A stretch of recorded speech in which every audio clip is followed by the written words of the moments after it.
Hello friends, કેમ છો બધા? આઈ હોપ કે તમે બધા મજામાં જશો। આજે મેં સુખડી બનાવી છે, જેની રેસીપી હું તમારી સાથે શેર કરીશ। રેસીપી ગમે તો વિડીયોને લાઇક અને શેર કરવાનું ભૂલતા નહીં। ચેનલમાં નવા હોય તો ચેનલને સબસ્ક્રાઈબ કરી દેજો। હવે આપણે માપ જોઈ લઈએ બધાનું। તો આપણે 2 વાટકી ઘઉંનો કરકરો લોટ લીધો છે, એની સામે 2 વાટકી આપણે ઘી લીધું છે અને 1.5 વાટકી જેટલો આપણે ગોળ લીધો છે। 1 ટેબલસ્પૂન આપણે ગુંદર લીધો છે અને 1/2 કપ આપણે ડ્રાયફ્રૂટને ક્રશ કરી લીધા છે।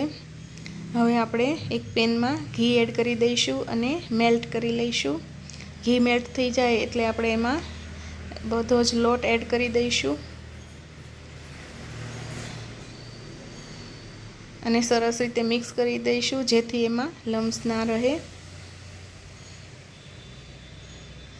લોટને આપણે 10 મિનિટ માટે સ્લો ફ્લેમ પર શેકી લઈશું।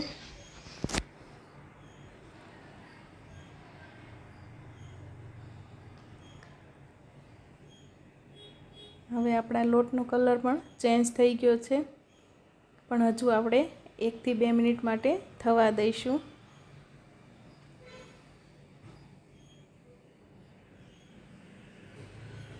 હવે આપણે ફ્લેમ બંધ કરી દઈશું અને ડ્રાયફ્રૂટને એડ કરી દઈશું।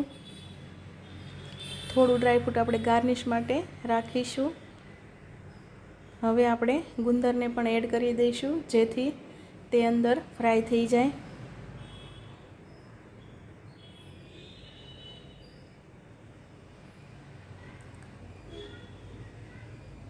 મિશ્રણ થોડું ઠંડુ થઈ જાય પછી જ આપણે ગોળ એડ કરીશું, નહીં તો સુખડી થોડી કડક બની જાય। જો તમને કડક સુખડી ભાવતી હોય તો થોડો વહેલા ગોળ એડ કરી દેવો અને પોચી ભાવતી હોય તો થોડું ઠંડુ પડે પછી એડ કરવો। હવે આપણે ગોળ એડ કરી દીધો છે અને સરસ રીતે મિક્સ કરી લઈશું। આપણો ગોળ સરસ રીતે મિક્સ થઈ ગયો છે। હવે આપણે એને એક થાળીમાં ટ્રાન્સફર કરી લઈશું અને તાવેથાની મદદથી પ્રેસ કરી અને સેટ કરી દઈશું। હવે આપણે ડ્રાયફ્રૂટથી ગાર્નિશ કરી લઈશું અને કટ લગાવી દઈશું। સુખડીને ગરમ હોય ત્યારે જ કટ લગાવવી પડે, જો એ ઠંડી થઈ જાય તો પછી થોડી હાર્ડ થઈ જાય, એટલે આપણે પહેલાં જ કટ લગાવીશું।